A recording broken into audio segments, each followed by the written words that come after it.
Добар ден, почитувани, добре дојдовте во магазинот за родителство, за практично родителство 0+ месеци на телевизија Телма. Многу често детето плаче, се држи за стомакот, се витка и грчи и при тоа не знае да објасни што точно го боли. Колку е детето помало, толку е проблемот поизразен.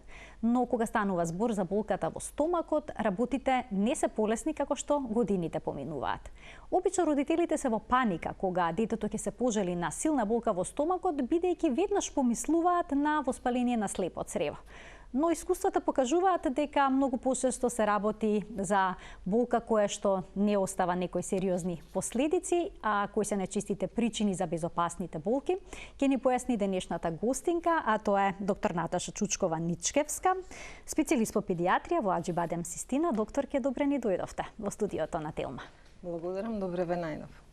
Родителите првпат се соочуваат со болка во стомакот кај нивното бебе уште во доенечката возраст, кога се јавуваат оние инфантилни колики, односно грчеви.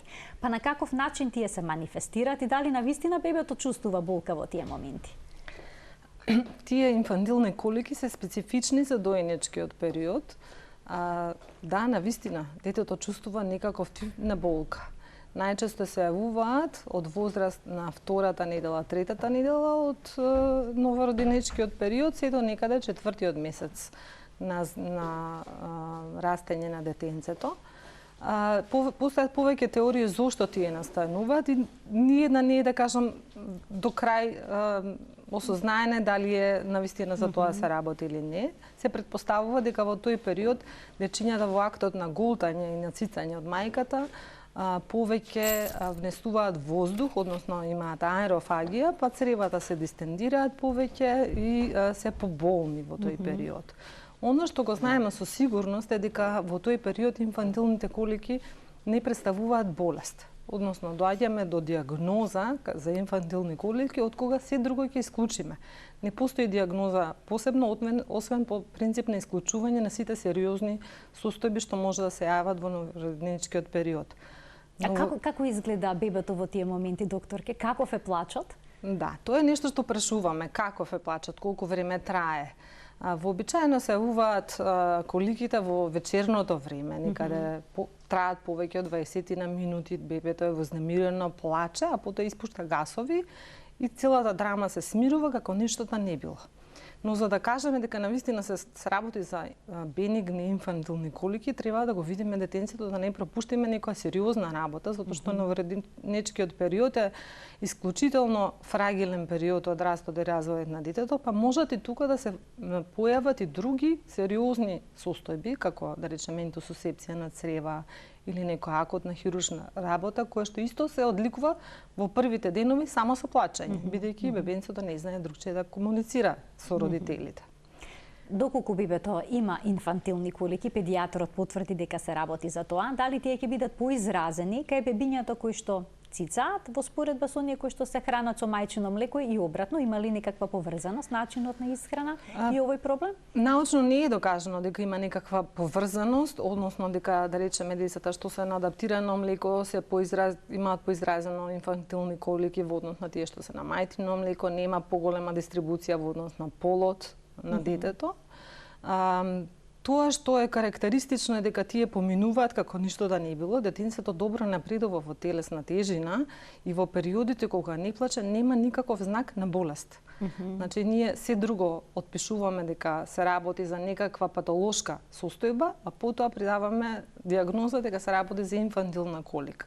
И што можат родителите да направат во тие моменти кога бебето неутешно и упорно плаче со часови? Како во тие моменти, значи прво почнуваат оние традиционални техники на подој, да не голта премногу воздух, после подој да се подигне 20 на минути за да подригне повеќе, масажа на стомачето, а понатаму се почесто даваме пробиотици од типот на Lactobacillus rhamnosus, кој што е докажан дека 25% ги намалува коликите кај дечињата. Посебно го даваме кај дечиња што се породени со царски рез. Може да дадеме симетикон, тоа е една субстанца која што го намалува површинскиот набој на цревата, односно овозможува полесно да се исфрлат гасовите, кои предпоставуваме дека се резултат на аерофагијата кај детенцето, па да се олесни. Секако масажите, вежбите на детенцето со колкчињата напред-назад, гушкањето, смиреноста на мајката си предонесува понатаму да се надмине тој период. Иако сите во тие моменти се вознемирени, мајката и таткото, па и поблиските членови на семејството кои што ќе се најдат во близина на бебето. Споминавте дека пробиотиците ги препорачувате почесто кај бебињата кои што се родени со царски рез. Зошто?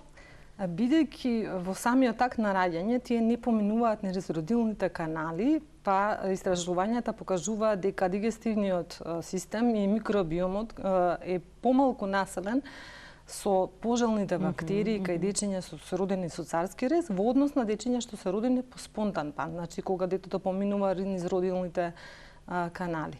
Секако ние и во сите гајдлајнски и кај другите новороденчиња даваме пробиотици, дали тоа преку мајчиното млеко ќе се одве и со додатоци или во адаптираната формула има додатоци на пробиотици, затоа што е докажано клинички дека тие имаат голем ефект. Понатаму во созревањето на имуниот систем, превенцијата од алергии, превенцијата од колики, поставување на еден баланс на натрешните органи, односно гастроинтестиналниот микробиом. Може ли и тоа да предизвика болка кај бебето додека не се воспостави една рамнотежа на бактериите во стомакот? Да, може да предизвика. И навистина детето има болка од таа дистензија на црева и ние наоѓаме начини како да му помогнеме. Так. И тоа е еден од начините, пробиотиците. И тоа, да. Поголемите деца се случува да почнат да се жалат на силна болка во стомакот во текот на ноќта, за време на викенд, празници, кога матичите лекари не работат, па родителите потоа веднаш го носат детето на дежурен лекар, сметајки дека има воспаление на слепото црево. Што говори вашето искуство, колку често болката во стомакот кај децата се должи на воспалено слепо црево? Од генерално пациентите што се јавуваат за преглед така во викенд, во празнични денови, само многу мал број од пациентите имаат навистина воспалено слепо црево. Повеќето од нив имаат така наречена функционална стомачна болка. Ние нарекуваме функционална стомачна болка кога не наоѓаме органска причина за стомачната болка, односно болката се должи на пореметеност на некаква функција на дигестивниот систем. Дали е тоа пореметеност на модалитетот на цревата, дали е пореметеност на преосетливост, хиперосензитивност на висцералните органи, поосетливи деца имаат импулсите на brain gut, како централниот нервен систем и стомакот, поврзаноста им е поосетлива, па тие импулси ги чувствуваат повеќе, или е поврзана со мотилитетот во однос на празнење на цревата, па се намалува болката по одење во тоалет, ги викаме иритабилни црева, така да најчесто се работи за некаков тип на функционална болка. Секако постојат и случаи кога навистина се работи за слепо црево, но тука има и други клинички знаци и симптоми што не водат во дијагнозата на слепо црево. Денеска ќе го разјасниме сето ова детално за родителите да им биде јасно и да знаат во кој случај треба веднаш да се јават на педијатар и дали секоја болка во стомакот треба да се свати сериозно. Да започнеме од оние безопасни функционални болки кои што ги споменавте, на каков начин ве се манифестираат? Како изгледаат? Личат ли на напад? Остри ли се? Тапи ли се? Тие по својата симптоматологија може да бидат секакви. Може да бидат и остри, и тапи, и да траат 5-10 минути, меѓутоа генерално секоја болка што се смирува 5-10 минути после некаква интервенција, дали затоплување на мечото, давање на перорална хидрација, не загрижува, но болка која што во текот на времето прогредира, односно незината јачина се зголемува, детето општата состојба на детето е значи се одразува на општата состојба, легнува, се витка, не може да оди. Тоа е нешто што не загрижува и за таков тип на болка не треба многу да се чека и веќе се оди на лекар, дали на матежен, дали на Значи сериозно треба да се свати секоја болка во стомакот на детето. На која возраст се јавуваат овие функционални болки? Кога почнуваат? Функционалните болки се јавуваат од самото раѓање, сега не баш во дојнечкиот период, значи може да бидат функционални болки типо да речеме на руминирање, на циклично повраќање, од време на време повраќање. Потоа иритабилните црева се доста застапени, кога е поврзана болката со празнењето на цревата, дали се работи за обстипација или се работи на потечна столица. И понатаму во животот исто се застапени. Генерално они се одлекуваа со тоа што болката не знаат точно да ја локализираат каде. Некогаш ја локализираат најчесто околу папокот. Но може да биде локализирана во било кој дел од абдоменот, и во горниот дел, и во долниот дел од абдоменот. Секако, кога трае повеќе од една недела, кога детето се пожалува повеќе, треба барем некои општи поидовни испитувања да се направат, за да не се пропушти некоја сериозна функционална, односно се извинувам, органска причина за болест, односно за болка кај детето. А зошто децата кога имаат болка во грлот или пак некоја респираторна инфекција, се жалат на болка во стомакот? Исто тоа е типично. Зошто? Затоа што околу стомакот има жлездички мезентеријални и таму се создава вака еве народски да кажеме имунитетот за инфекциите. Некои дечиња се поосетливи, односно висцералните симптоми ги по хиперсензитивни се и ги чувствуваат тие жлездички, како што се наголемени жлездичките околу црвеното грло кога се работи за бактериска инфекција, така и стомачните жлездички се малку наголемени за да учествуваат во одбрана од организмот од инфектот, дали е тоа вирусен или е бактериски. Така да, или дечињата, да речеме, во тој период кога се болни, има температура, има црвено грло, не внесуваат доволно течности, па доаѓа до поблаг степен на дехидратација, исто се чувствува со стомачна болка. Така да не секогаш стомачната болка е предизвикана од болест во стомакот. Тоа е убаво да се знае, да ги поканиме гледачите денеска да се вклучат во емисијата на телефонскиот број 3076 677. Доктор, ке се случува и децата кои што се мали да се жалат на болка во стомак кога родителите ќе им речат да си легнат во кревет. Или пак се жалат на интензивна болка во стомак со грчење и плачење ако треба да одат во градинка. Исто се јавува овој проблем со болка во стомак кај деца во предпубертетска и пубертетска возраст. Може ли емотивните, психолошките состојби тие да ги преживуваат преку болка во стомакот? Апсолутно може. Апсолутно може и повеќето од нив се така хиперсензитивни и реагираат со стомачето на некаков стрес. Генерално, дечињата до 4-5 година веќе знаат да зборуваат, нели? Кога велат дека имаат стомачна болка, они не знаат да излажат. Висте имаат стомачна болка. Наше е да откриеме дали таа е патолошка стомачна болка или се должи на некаков стрес фактор. Бидејќи некогаш родителите велат, знаат децата да манипулираат со сензитивните чувства на родителите, бидејќи нели се тие исплашени. Над 5 годишна возраст веќе малку манипулира. Но помало дете не може тоа да го прави. Значи секогаш треба да се поверува на она што ќе го кажа. Да, значи детето се гледа како цело суштество, како да кажам, како возрасен. Тука се емоциите многу битни, кога во поаѓање во градинка се одделува од семејството стравот дека ќе го напуштат родителите или дека нешто ќе се случи е голем. И тука навистина има психосоматска болка. Значи навистина чувствува болка. Навистина чувствува болка, но со психолошки, нели, да речам, пристапи кон детето, со една гушка од учителката во градинка со топол збор се поминува, се најнормално. Значи може и на таков начин таа болка да се смири? Може, да. Со гушкање, со можеби родителите да стават рака на стомачето, може тоа да помогне? Може, да ги затопло, да стават маичка, да стават топли чорапчиња волнени, да го хидрираат, да го нахранат убаво, но ако таа болка се повторува, трае повеќе од недела дена, се почесто и почесто се жали, сепак да отидат на матичен лекар, да направат некои базични испитувања, да не попуштат некоја посериозна причина за болката во стомакот. Ако се исклучи органска причина и се утврди психолошка, што во тој момент треба да се преземе во случај кога детето е поголемо? И кога не помага гушкање од родителот? Така, секогаш е битен микробиомот на гастроинтестиналниот тракт. Кога детето е поголемо, веќе доаѓаат Тука, да речам, причини како за некаков тип на болест и несоодветната исхрана, зашто не сите дечиња како растат во пубертет и здраво се исхрануваат. Може би е причина за болката и сувата храна, недоволен внес на пробиотици од живи култури, да, недоволен внес на влакнести материи, недоволно празнење. Така да секогаш им советуваме да внесуваат пробиотици, да внесуваат доволно течности во исхраната.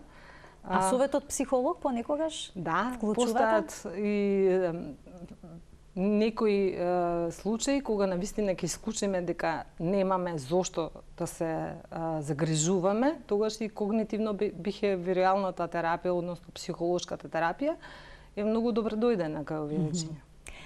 Уште еднаш ќе ги поканиме гледачите, во Дрижје ќе замолам само да го објават бројот 3076 677 е телефонскиот број на Телма на кој што можете да не добиете да поставите прашање во емисијата. Доктор Наташа Чучкова-Никчевска, специјалист по педиатрија во Аџибадем Систина, е денешна гостинка во магазинот за родителство 0+ месеци, со кој што разговараме на една исклучително интересна и актуелна, би рекла, тема секогаш за родителите, а тоа е болката во стомачето кај нивното детенце.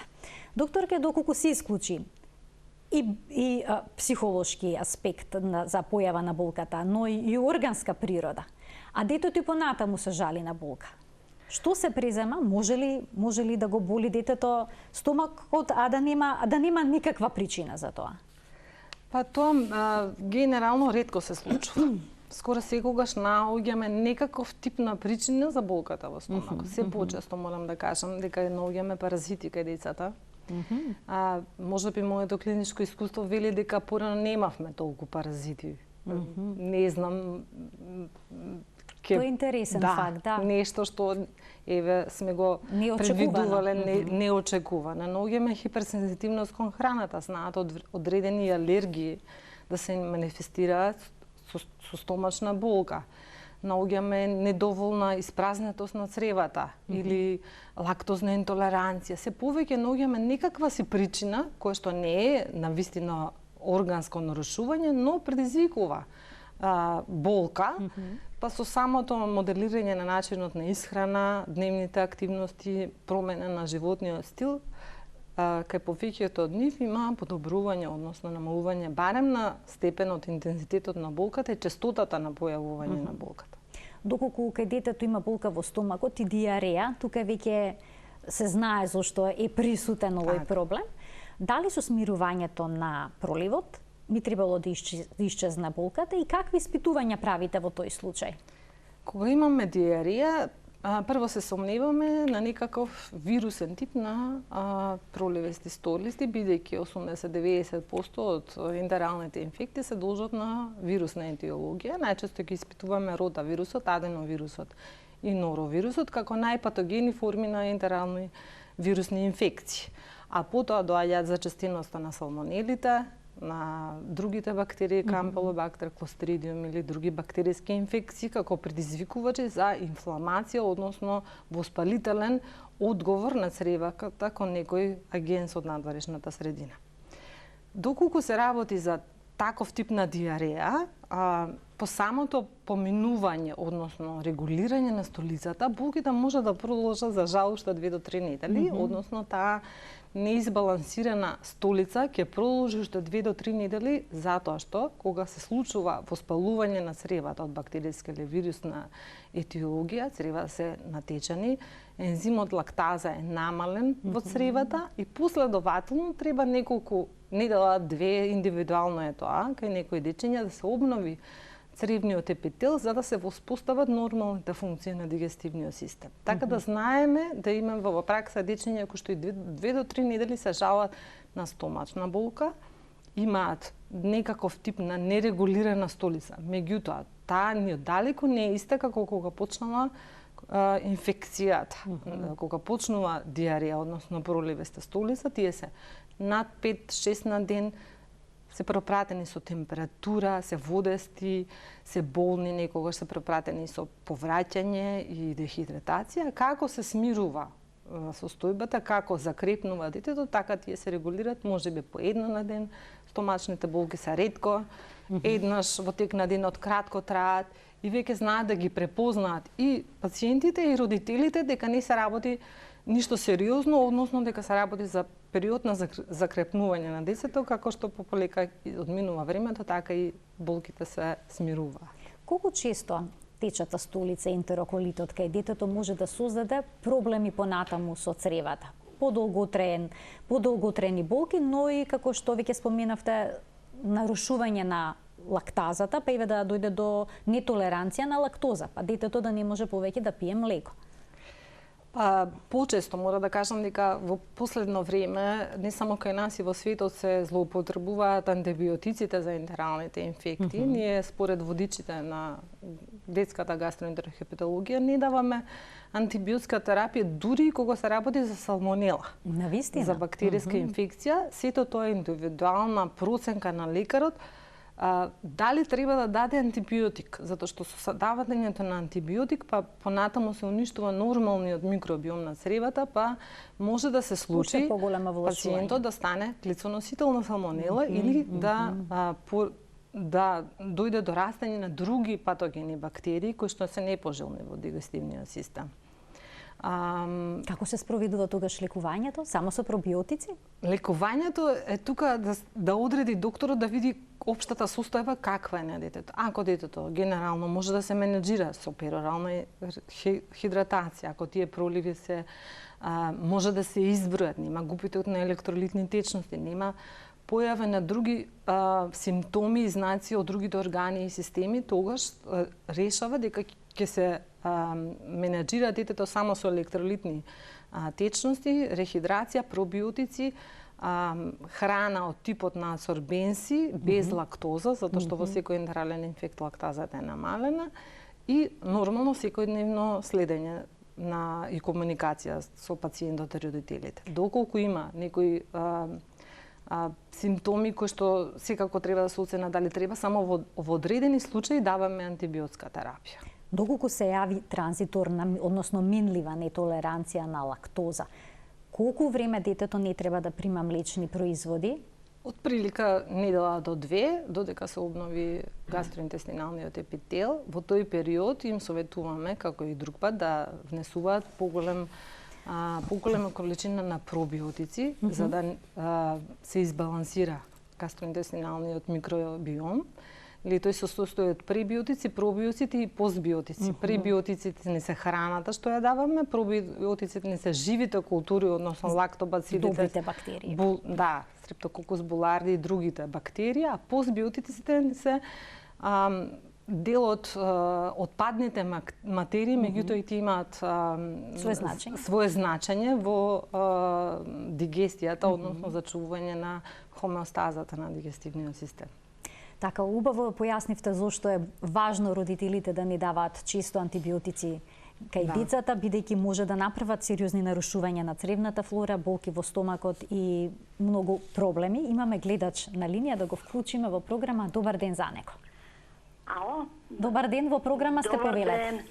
Голем поздрав до докторката и вас. Благодарам. Јас само сакам да прашам.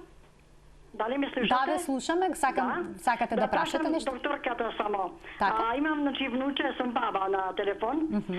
Скоро 8 години ќе прави во октомври и другото ќе прави 5 години. Така.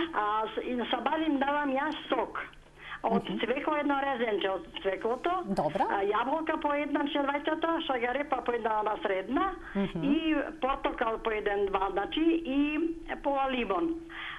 И давно се бајле на гладно. Дали е во ред тоа? Добро. Еве сега докторката ќе ви одговори. Ви благодарам за вклучувањето во денешната емисија. Сок... Да ја поздравам бабата и да кажам дека е сосема во ред, дури и треба да се дава. Тоа направи нешто за да обезбеди доволен внес на свежи продукти со ензими од овошје и зеленчето во организмот.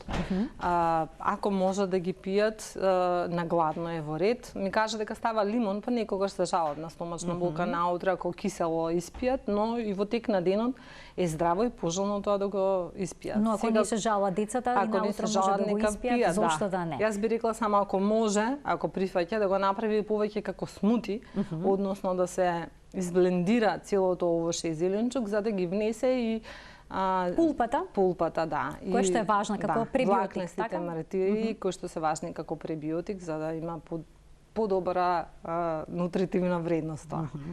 Тука ќе пуштиме еден блок реклами, а веднаш потоа продолжуваме со денешниот разговор. Почитувани останете на Телма.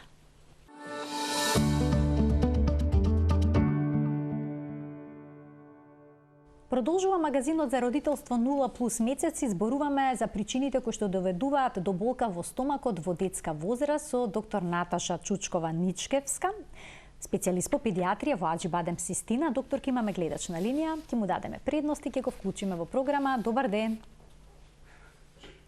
Добар ден. Се исклучил во меѓувреме, се надевам дека ќе искористи можност да се јави повторно на 3076-677. Доктор, исто така еден од честите проблеми за болка во стомакот е запекот кај децата. Зошто се јавува? Функционалната констипација може да се јави од повеќе причини. Во период кога детето тргнува во градинка и се одвикнува од пелена, може би е стрес, самото одвикнување од пелена, па знае да направи спазам на аналната мускулатура или да не сака да оди во градинка или во училиште во тоалет, па заради тоа повеќе вода да се абсорбира во дигестивниот систем и столицата да стане потврда. Со самото станување на потврда столица при дефекација боли и они несвесно, бидејќи се малечки деца, не знаат да свесно да изреагираат, стегаат уште повеќе и на тој начин доаѓа уште поголема задршка на водата во дебелото црево и уште потврда столица. Тоа е еден од принципите најчести во таа возраст. Второ, може да биде од неправилната исхрана. Ако недоволно внесуваат влакнести материи, недоволно внесуваат пребиотски и пробиотски култури од живи организми, вода мора да се внесува за да се разводни столицата и исто така немаат навика на дефицирање. Тоа е нешто што се учи во текот на животот, за кој што треба да се истренираме сите ние од најмалата возраст. Односно, треба вољно да се оствари дефекацијата, а не само кога ќе мора да се оствари дефекацијата. Што преземате кај децата кои што задржуваат столицата? Секогаш кога има некаков тип на обстипација, не може да ги обидиме веднаш, бидејќи се малечки, сепак психолошкиот момент кај нив е доминантен и кај болката и кај регулација на столицата. Им помагаме со тоа што им даваме разредувачи на столицата од типот на макрогол, кои што не влијаат на нивниот квалитет на живот, односно не прават зависност на цревата во однос на спонтаната дефекација, само малку ќе омекна столицата, за да можат понормално да дефецираат и да престанат да асоцираат болка со дефекација. После некое време, зависи колку се возрастни, ако се некаде до кај 7-8 години, после до 2 до 3 месеци им велиме да почнат со тренинг за дефекација. Кај возрастните тоа е малце помала временска рамка на користење на разредувачи на столици, секогаш да се исхрануваат правилно, да се имаат пробиотици, течности. За обстипацијата мора и да испитаме дали се работи за некаков тип на цревна паразитоза. Се почесто дечињата до тој момент со како проблем со причина паразити. за обстипацијата ја имаат и цревната паразитоза. Дали се работи тоа за скарис, за џардија или за некој тип на друг паразит, секогаш испитуваме, дел од испитувањата или стартно ни се и анализа на феца за паразити и ако најдеме некаков тип на паразитоза, соодветно потоа го лекуваме. А како децата се заразуваат од овие паразити? Паразити да ги има од кога постои човештвото, тие се многу отпорни.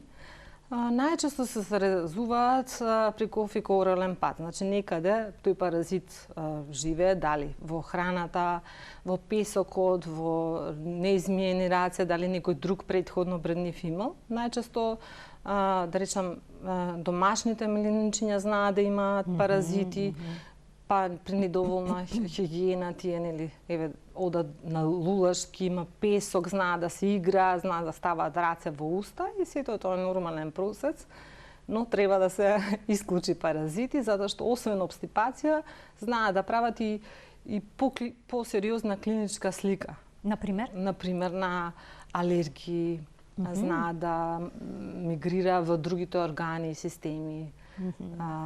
Значи многу е важно на времена диагностика и лекување, може да се излекува на едноставен начин доколку паразитот е во цревата?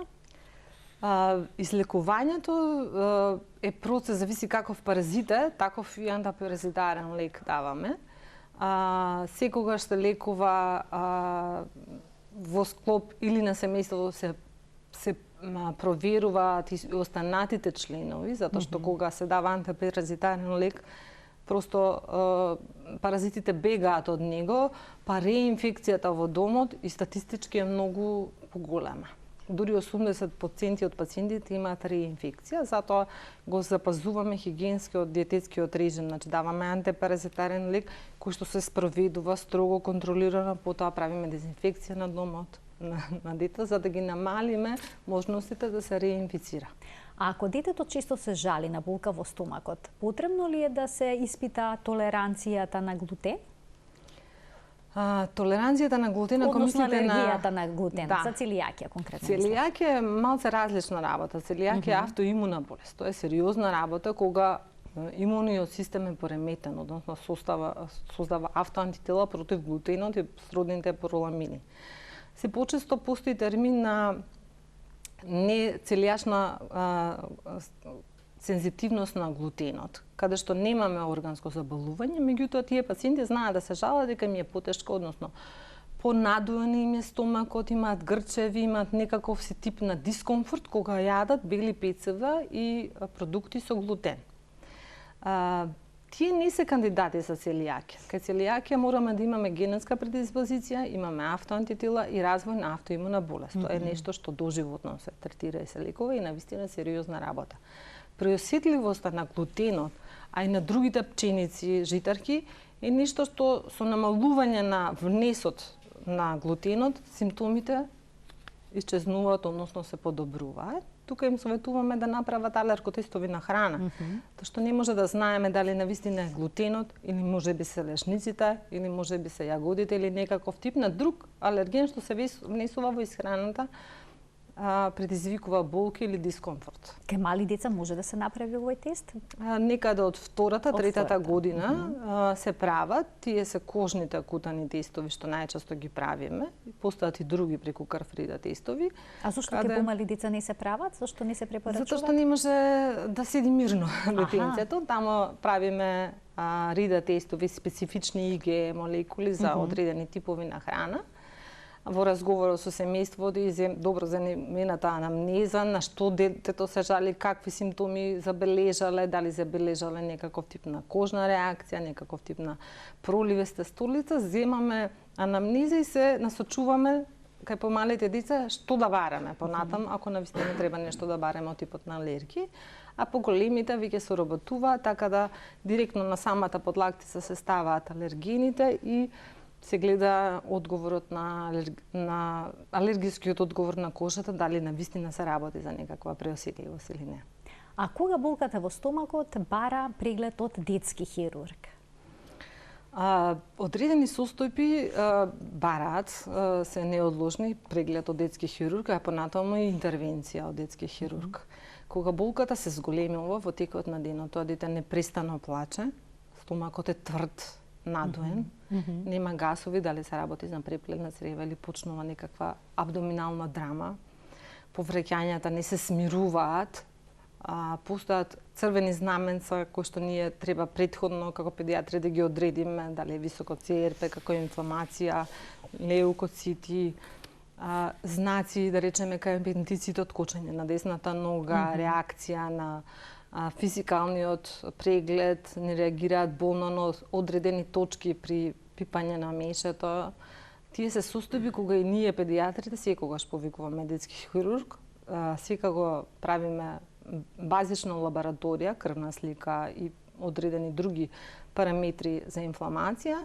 Кај ехо на абдомен знаеме да направиме и во други состојби, но да речеме акутниот апендицит се препознава, има карактеристични знаци на ехо на абдот, каде што ќе видиме дека има периапендикуларен излив, промерот на апендиксот е зголемен и веќе тоа ни е индикација дека се работи за некаква акутна хируршка состојба, кој што не можеме ние конзервативно да речеме и секогаш повикуваме медицински хирург, или ако е поголем од кој адолесцент абдоминален хирург, мора да се разреши хируршки таа работа. Уште еден гледач ќе вклучиме во денешната емисија. Добар ден за него. Добар ден. Добар ден. Ве слушаме, повелете. Јас се на баба, имам едно дете внуче, Така. 10 годишно. Добро. Ама многу стомачено го боли се, што ќе пали да јади, да ја, например, сега ќе јади нешто, и само се жали то стомачето. Се жалите ту горе над по почево. Дали му се уват болките обично после јадење? После јадење, да. Така, после јадење. Добро, ви благодарам за вклучувањето во програма. Докторке, што ќе препорачате во оваа ситуација кога детето се жали после секој обрак на болка во стомакот? После секој оброк на болка, зависи 10 годишно рече, може да се жали да речеме и на функционална диспепсија.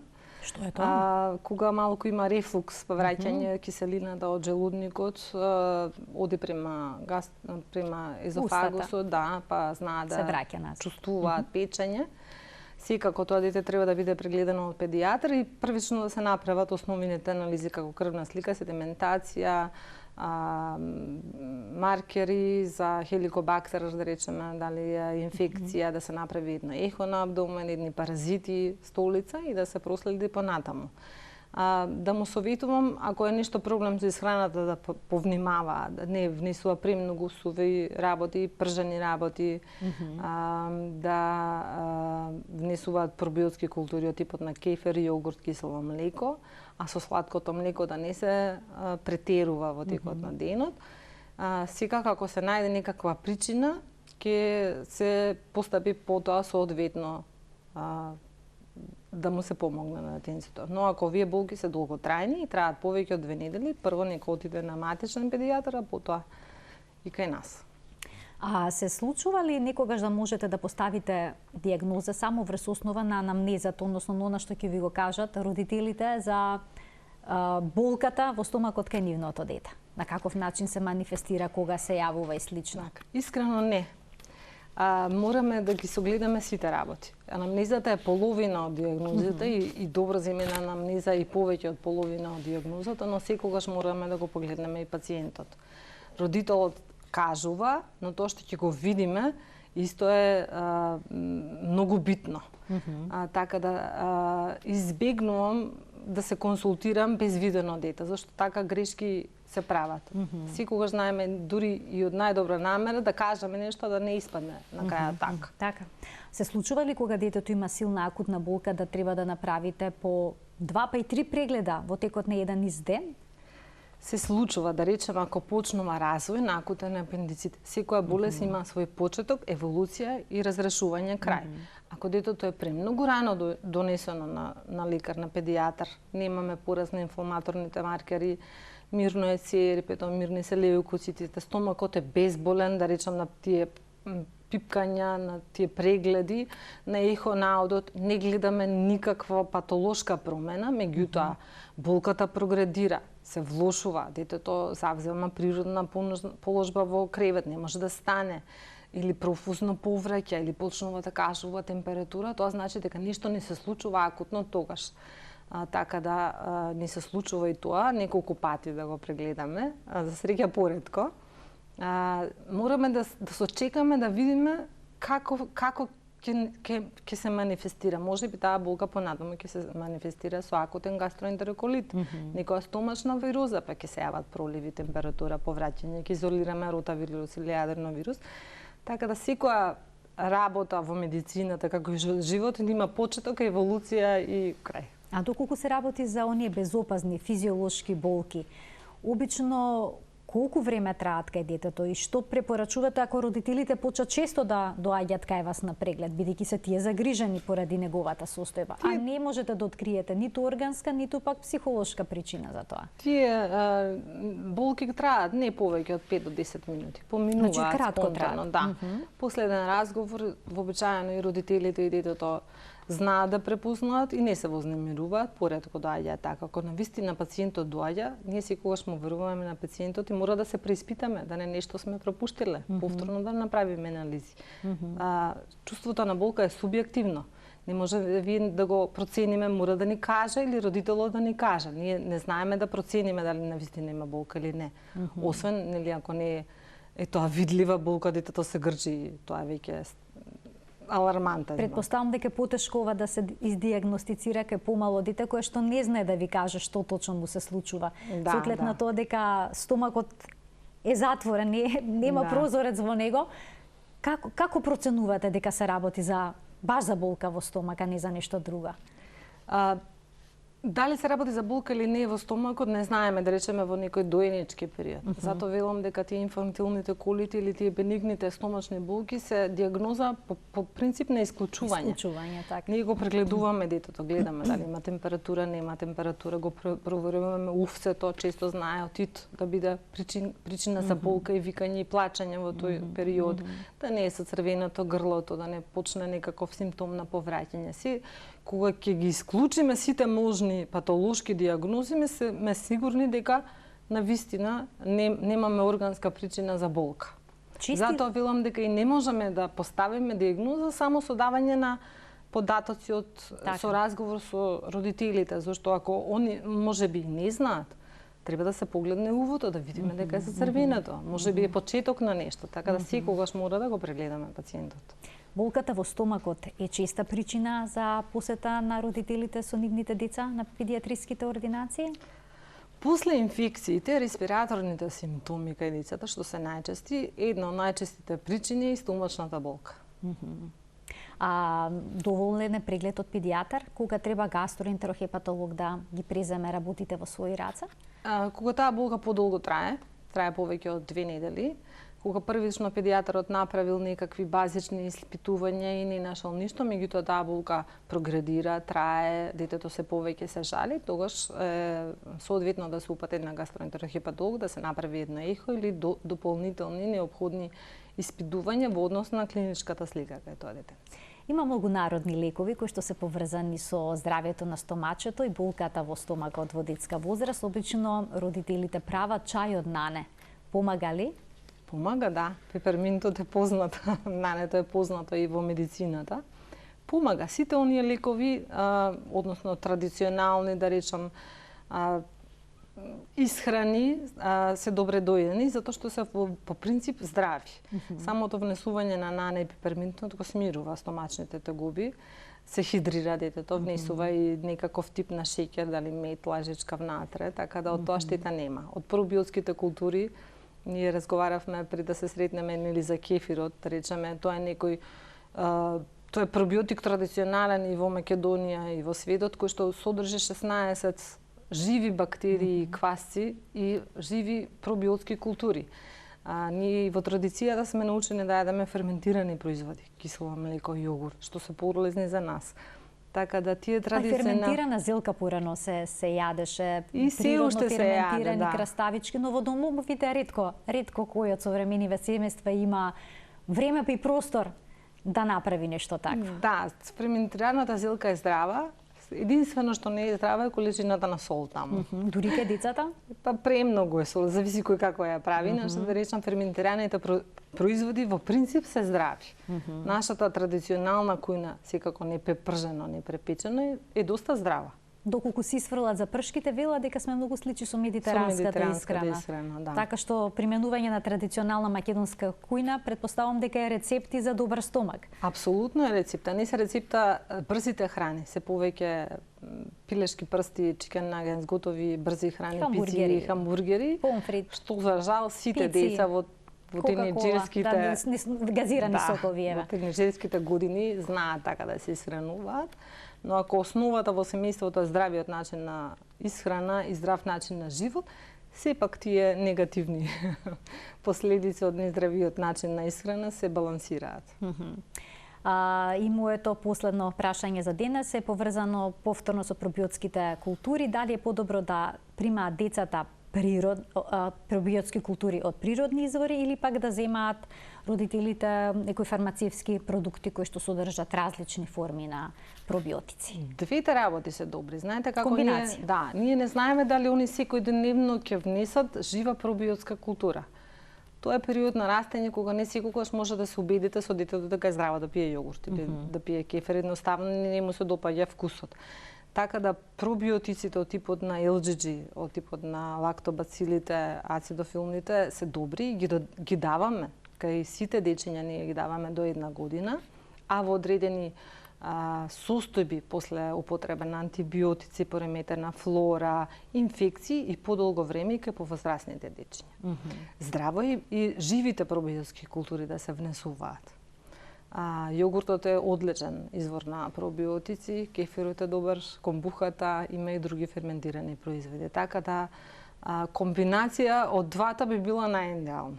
А додека детето има проблем со стомачни тегоби, треба ли да се избегнува свежо млеко, пресно млеко? Дали секогаш треба да се избегнува или тоа е врзано само со одредени состојби? Сладкото млеко е врзано со тегоби кога имаме лактозна интолеранција, преодна или да речам во склоп на инфект или тип на лактозна интолеранција што се манифестира понатаму како детето, односно човекот старее, така и нивото на ензимот во цревата се намалува, па толерира се помалце и помалце лактоза, односно шеќерот во млекото. Одредени типови на алергии се должат на преосетливост, односно алергиски одговор кон протеините на кравјето млеко. Но тие се манифестираат различно. Кај алергиите во доеничкиот период имаме некогаш крвави слузави столици, некогаш повраќање, екземи по телото, црвенила, уртики. Кај лактозната интолеранција во доеничкиот и понатаму имаме по течна столица која што е кисела по својот мирис заради неабсорбираниот шеќер, односно лактозната интолеранција. Генерално ние не сме генетски направени да не се базира исхраната само на млеко и млечни производи. Млекото и млечните производи се најбитни некаде до година дена кога детето се дои или поразно. Меѓутоа како се менува растот и развојот, така и потребата од млекото и млечните производи се намалува. Затоа и ензимите се намалуваат со текот на годините. Така да е клучно е балансираната исхрана. Ето тоа е заклучокот всушност на денешната емисија, клучот е балансираната исхрана и родителите секогаш сериозно да ја сватат болката во стомакот на нивното дете. Да си го пратат детето, да бидат во контакт со педијатарот, со нас, така да секоја болка што се зголемува и навистина се одразува на квалитетот на животот на детето, треба да се проследи. Ви благодарам за денешното гостување и што проговоривте детално за оваа тема. Ви благодарам и на вас. Поздрав до гледачите. Почитувани, ова беше се во магазинот за родителство 0+ месеци на телевизија Телма. Зборувавме за болките во стомакот кај децата, ги уфативме, се надевам, сите сегменти повеќето сегменти кои што се поврзани со оваа состојба и дека емисијата ќе биде корисна за вас, ќе можете да примените доста од советите во практичниот живот. Ви благодарам за вниманието со кое што не следевте и се гледаме секој понеделник во магазинот за родителство 0+ месеци. Пријатно!